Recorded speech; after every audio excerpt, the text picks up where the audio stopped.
Bienvenidos todos, yo soy Anderson Boján desde el Sweden Coffee de la Plaza Foch. Como cada mañana, esto es News and Coffee, el programa de entrevistas de La Posta para revisar la coyuntura política, la actualidad nacional. Hoy, viernes 15 de junio, revisamos los últimos acontecimientos en caliente.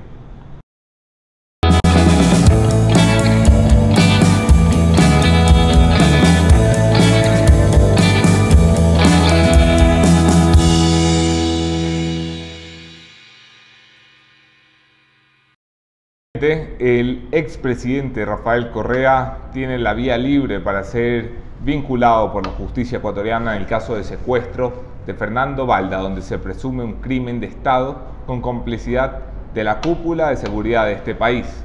El secuestro de un ciudadano ecuatoriano en territorio colombiano ordenado desde el Palacio de Carondelet utilizando el sistema de inteligencia y gastos reservados. Para eso servían nuestros impuestos. Ayer la Asamblea Nacional debía decidir si autorizaba o no, como lo había solicitado la jueza de la Corte Nacional, Daniela Camacho, el enjuiciamiento penal de Rafael Correa. La Asamblea Nacional, en un movimiento parlamentario legislativo, recomponiendo a los morenistas que se habían desviado, decidió declararse incompetente. Es decir, decidió declarar improcedente el pedido de la jueza, puesto que el artículo 120 de la Constitución es claro: hay inmunidad para el presidente de la República, en ningún caso para el expresidente. Los correístas utilizaron el día polémico para tratar de reavivar el calentamiento de calles. Estuvieron en las afueras de la Asamblea Nacional, donde estos servidores, hablo de mí, de Luis Eduardo Vivanco, acudieron a transmitir la marcha pacífica, la así llamada marcha pacífica del correísmo. Fuimos expulsados de allí a empujones, a insultos y recibiendo palazos, cortesía evidentemente de los pacíficos de Alianza País. El movimiento en las calles no evitó que dentro de la asamblea las cosas salieran mal para el correísmo y para el propio Rafael Correa. Gabriela Rivadeneira, Sofía Espín, Byron Valle y otros legisladores de Alianza País resultaron heridos en lo que describen como una brutal represión. ¿Ha habido un temblor? Sí. Madre mía. La gente de... Pues yo nunca me entero de los temblores. No sé qué tiene este Sweden Coffee, pero es la bomba porque nunca me entero de los temblores. 40 kilómetros de profundidad, me dicen, ha sido en... Bueno, me avisarán dónde fue cuando se enteren, que no me he enterado yo. Gracias por estar al tanto. Para cerrar, ayer el correísmo dijo sentir la brutal represión por parte de la policía, la misma brutal represión con la que lanzaron a la fuerza pública contra ciudadanos indefensos y desarmados que lucharon durante 10 años en las calles contra Rafael Correa. Y esto no lo cambió nada. Rafael Correa hasta pocos días, el lunes se prevé, sea la audiencia de vinculación, a pocos días de sentarse en el banquillo de los acusados, así sea desde su exilio en Bélgica. Pero hoy hablamos de un tema más ameno con un personaje más ameno. Tengo el gusto de introducir la entrevista con el expresidente Ricardo Lagos, expresidente de la República de Chile, a quien entrevisté durante su paso por Ecuador. Estuvo en Quito dando una conferencia organizada por la Cámara de Comercio de Quito, una conferencia magistral, Camino al Desarrollo, en la que la Cámara de Quito tuvo la amabilidad de concedernos unos minutos con el expresidente Ricardo Lagos para hablar de la izquierda, de Venezuela, de Lula, del socialismo del siglo XXI y de paso de refilón, si se puede, algo de Ecuador. La entrevista fue grabada este miércoles. Por cierto, no puedo pedir que rueden la entrevista sin felicitar a Patricio Alarcón, presidente de la Cámara de Comercio, quien ha sido electo también como presidente del Comité Empresarial Ecuatoriano. Brillante representante. Felicidades, Patricio. Esta es la entrevista. Después de la entrevista, si tienen alguna pregunta, aprovecho que nos ha invitado para leer sus comentarios y responderlas.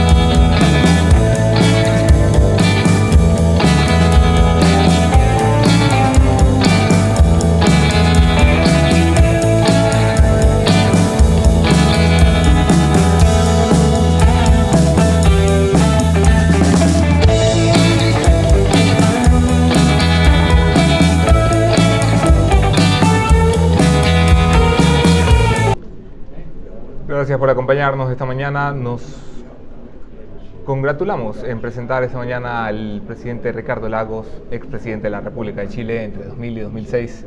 Bienvenido, presidente Lagos. Muchas gracias por esta bienvenida. ¿Hace cuánto que no volvía al Ecuador? Estábamos sacando la cuenta hace más de 5 años. Y se nota mucho el avance en 5 años. ¿Qué tan distinto era este país? Bueno, ¿quiere que le hable de este país el año 70? ¿O del 80? El 80 nos tocó trabajar acá por Naciones Unidas en un proyecto del Estado del presidente Roldós. El problema de las necesidades básicas, cómo hacer un estudio para las necesidades básicas de la población, etc. Y eso me llevó a estar acá en Quito durante un periodo largo siguiendo la evolución de la economía ecuatoriana. Desde Ecuador se mira mucho a Chile en los últimos tiempos porque el presidente Lenín Moreno ha ingresado al poder prometiendo un diálogo que lleve de alguna forma a una especie de concertación entre fuerzas políticas que durante más de una década no se han hablado más que para insultarse. Usted fue un presidente de la concertación, que es uno de los grandes referentes de América Latina en un modelo de generar no solamente diálogos, sino resultados. ¿Cómo se pasa del diálogo a ponerse de acuerdo para buscar soluciones?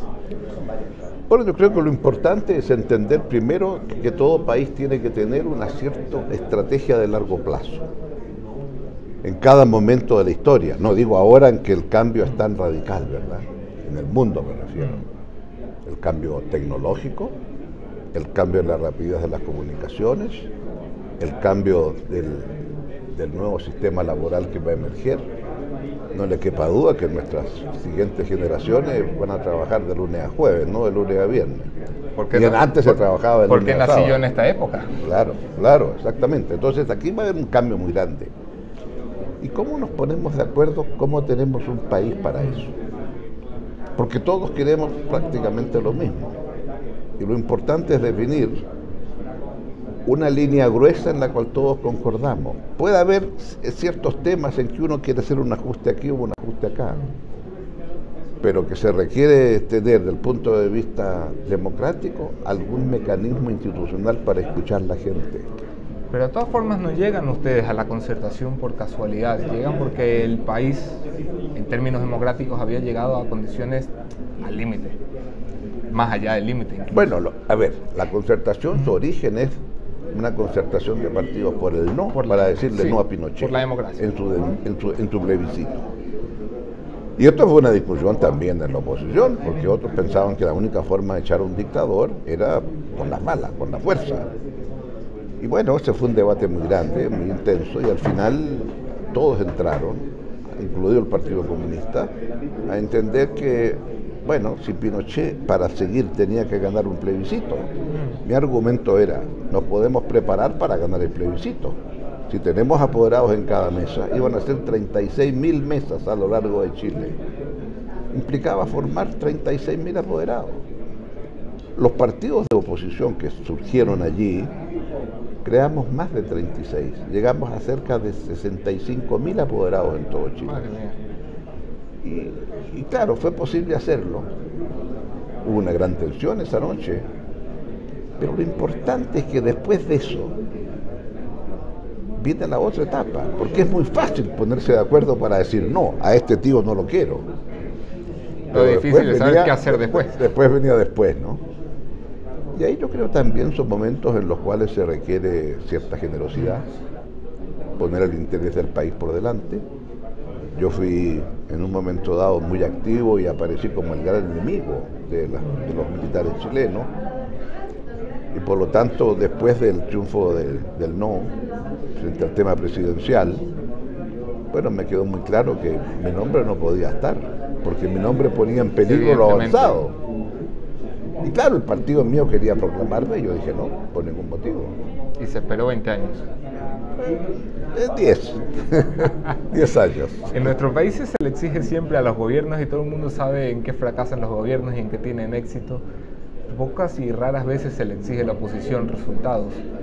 ¿Usted cree que a la oposición hay que exigirle también? O sea que tenemos que entender que la oposición juega un rol fundamental. Lo importante es que esté clara la posibilidad de la alternancia. Ahora, que respecto de ciertos temas tiene que haber una orientación en que todos estamos de acuerdo. Yo siempre pongo el ejemplo, visualiza Chile, un país larguito, ¿verdad? Angosto, qué sé yo. Bueno, hubo un presidente a mitad del siglo XIX que dijo, hay que hacer un tren al sur. Y el tren al sur llegaba como 20 kilómetros al sur de Santiago cuando el presidente terminó su periodo. Y a partir de 1850 y tantos, el tren al sur. En 1915 llegó a Puerto Montt, 1000 kilómetros al sur de Santiago. Y en el intertanto hubo una guerra con España, hubo la guerra del Pacífico, hubo una guerra civil. Pasamos de una república presidencial a parlamentaria. Pasaron todo tipo de cosas, pero siempre el tren al sur. O sea, lo pongo como un ejemplo de que hay un proyecto, ¿verdad? Hay proyectos de país. Proyecto de país.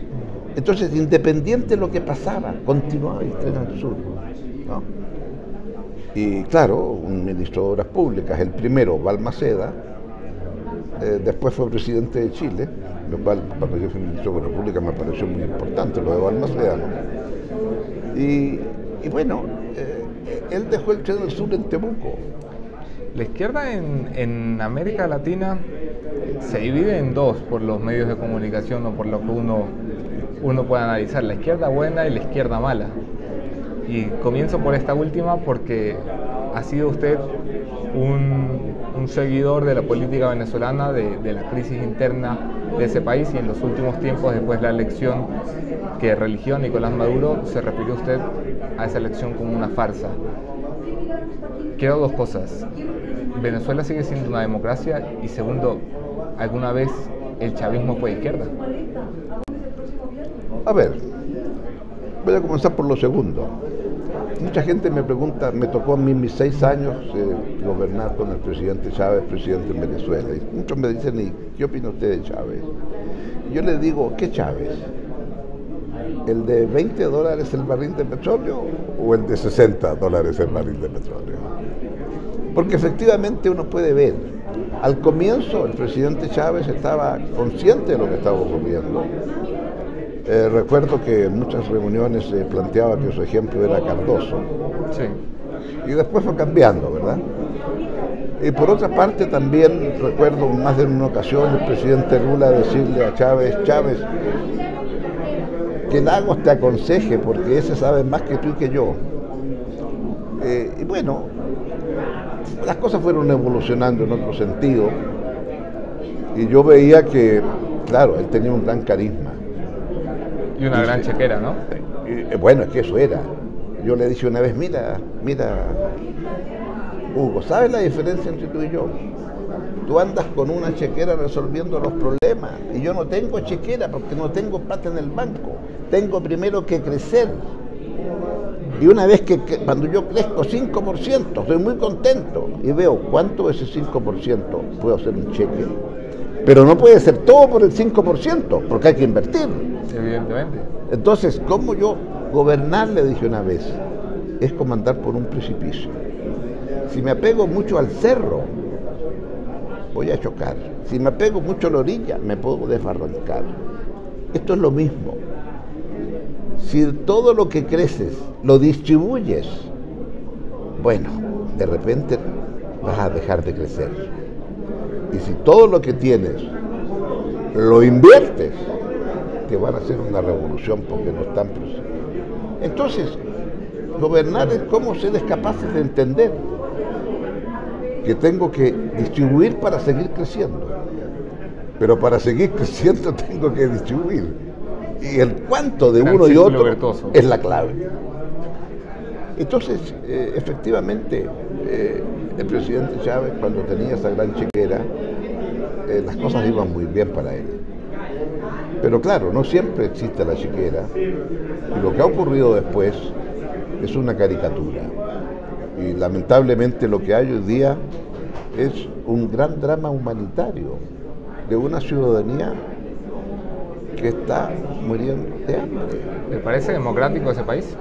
No, porque hubo una elección democrática que fue cuando se eligió la Asamblea en 2015. La Asamblea Nacional. Sí. Y esa Asamblea Nacional inventó hacer una parodia de una asamblea constituyente que no han discutido ni un artículo de ninguna constitución, y lo que hizo fue un poder paralelo, y sobre esa base dijo, bueno, manda esta asamblea y no la otra. Entonces, a partir de ese momento se produjo una ruptura del orden institucional muy flagrante.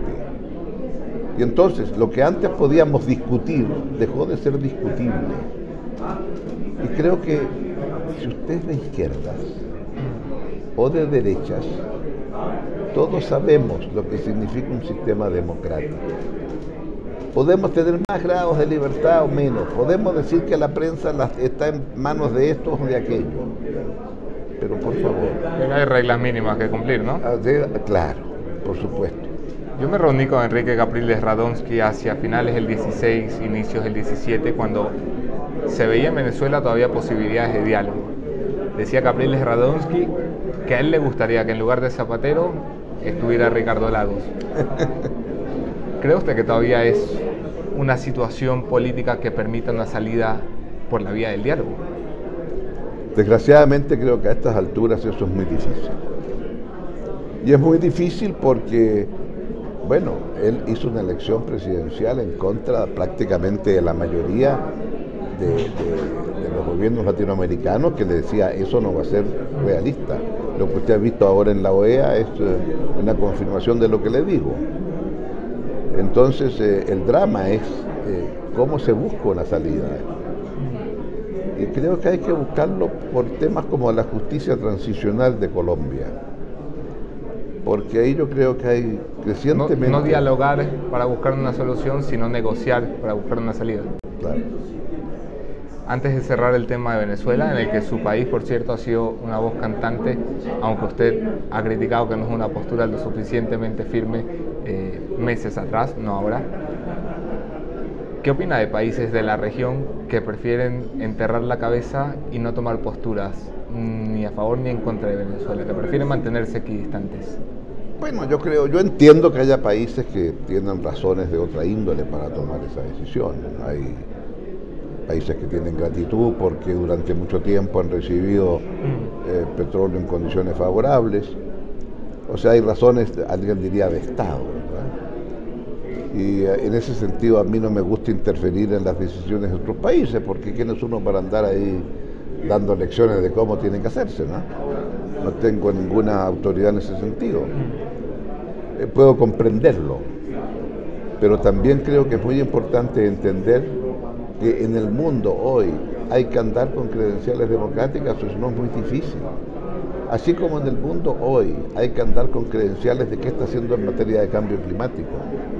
Y si no, entonces lo van, este señor no, mire usted, es irresponsable este caballero, ¿no? Entonces, claro, yo entiendo, tenemos una situación internacional muy compleja, muy difícil, en donde las instituciones que ayer parecían sólidas hoy día se desmoronan, ¿no?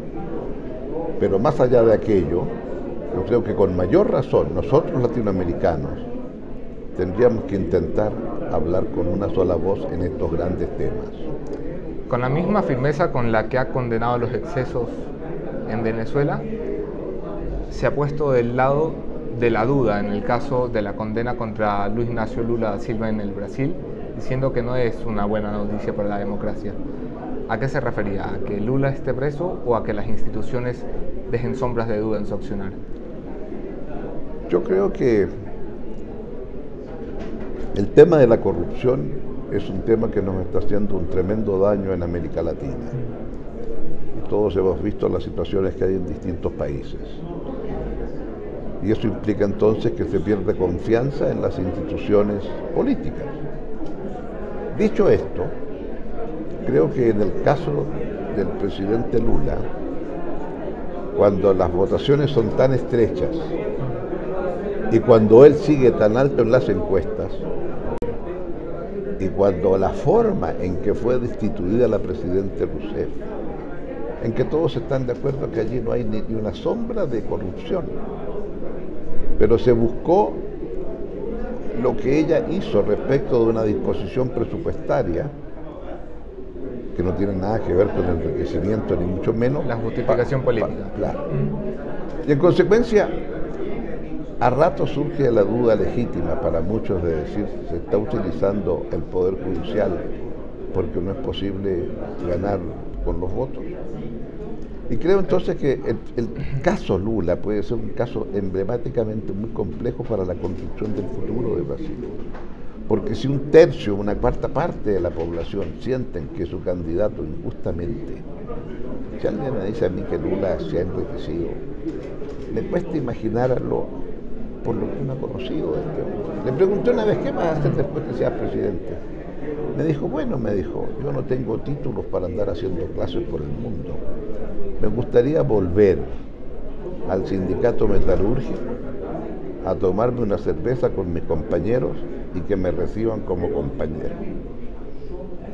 ¿Cumplió? O sea, como compañero. ¿Y cumplió? Pues cumplió, claro. Usted vio que al final terminó en el sindicato metalúrgico. Sí. Fue su último día en libertad. Fue el último día libre, ¿verdad? Entonces,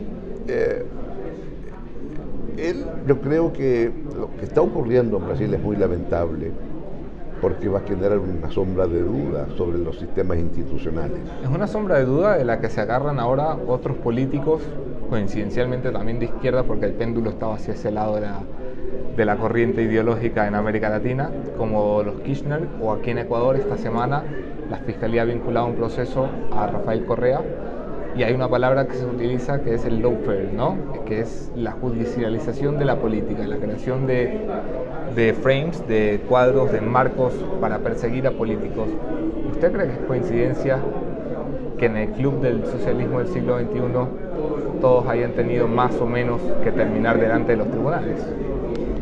Bueno, yo creo que eso tiene mucho que ver también con las formas de financiar la política.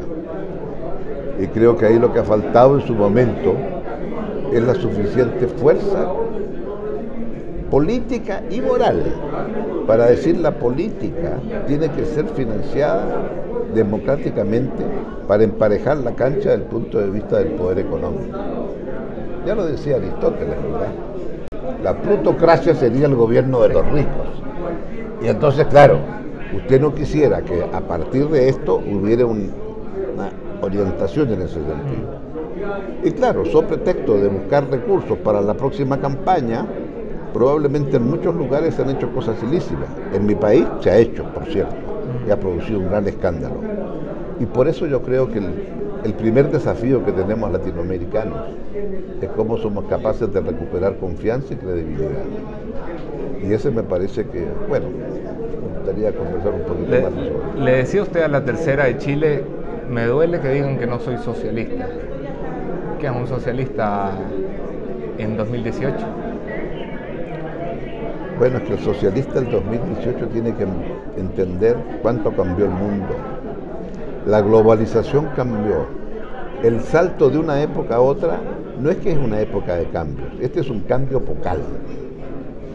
Epocal porque por primera vez la política es una relación horizontal y no vertical. No hay un líder que habla, ciudadanía que escucha y vota cada 4 años. La gente vota yendo con los pies a protestar a la plaza porque no hemos creado las instituciones para escuchar civilizadamente al ciudadano para que no vaya con los pies a protestar a la plaza. Y si las instituciones callan, habla la calle. Claro, eso va a surgir, no le quepa la menor duda. Esa institución va a surgir, no me cabe duda. Segundo, la política es vertical, no, porque ahora todos en las redes sociales estamos en igualdad de condiciones. Me escucharan esta conversación con usted, no quiero pensar lo que me estarían diciendo en Twitter. Sí, y eso cambió. Antes, como gran cosa, usted mandaba una carta al diario, ¿no? Ahora inmediatamente pide la rectificación en vivo y en directo. Presidente, para terminar, porque ya nos ha quedado corto el tiempo, la famosa teoría del péndulo de América Latina sigue todavía manteniendo certidumbre. Tenemos Macri en Argentina, Temer en Brasil, Iván Duque con posibilidades de conquistar Colombia. ¿Hay que acostumbrarse a que vayamos de izquierda a derecha? ¿Es lo saludable? Yo creo que vamos más bien cada país con sus peculiaridades, porque en ese cálculo que usted hace excluyó a México. y parece que va en la otra dirección. Sí, sí. O sea, lo que quiero decir con esto es que al norte giran diferente. Al norte giran diferente. Creo que lo que hay es un proceso distinto de cuánto queda de izquierda y de derecha en este mundo tan cambiante, o mejor dicho, si la globalización está aquí para quedarse, y la globalización tiene perdedores y ganadores, entonces, ¿cuáles son las políticas sociales para los perdedores en un proceso de globalización? Y ojo, entre perdedores y ganadores hay trabajadores y empresarios que ganan y que pierden, y trabajadores que ganan y que pierden. Y entonces a lo mejor las políticas son distintas, porque las políticas que usted necesita para ir en auxilio de los perdedores y que nadie se quede atrás, pasa a ser el gran desafío de nuestro tiempo. El pragmatismo por ideología. Bueno, presidente, qué gusto haberlo conocido, qué gusto tenerlo acá. Gracias por acompañarnos.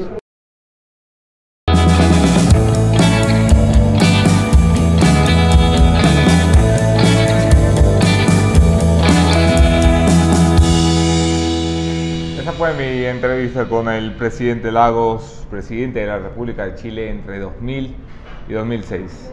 Espero que la hayan disfrutado. Es un representante de la izquierda que valoro muchísimo, a diferencia de lo que tenemos en Ecuador como representante de la izquierda. En mi conclusión de esta mañana quiero tomarme unos minutos para hablar de la agresión de la que fuimos parte el equipo periodístico de La Posta, que intentó cubrir la manifestación pacífica del correísmo a las afueras de la Asamblea Nacional. Es curioso cómo han cambiado las cosas. Es curioso cómo los que eran valientes cuando tenían el poder hoy andan llorando en las calles porque les rocían gas.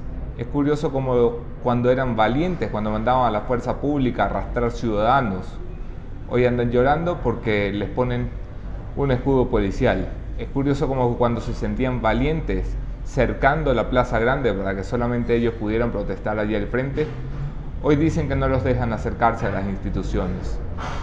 Valientes eran todos estos mientras tenían el poder, cobardes mamarrachos hasta que los llevan a las cortes. Si no, miren ustedes cómo le ha ido a Jorge Glass, cómo pide perdón y disculpas. Y en ese camino van todos. Nos veremos aquí el lunes con otro tema, otra entrevista, mismo entrevistador. Yo soy Anderson Buscán en todas las redes. Suscríbanse a los canales de Facebook y YouTube. Y aquí nos vemos.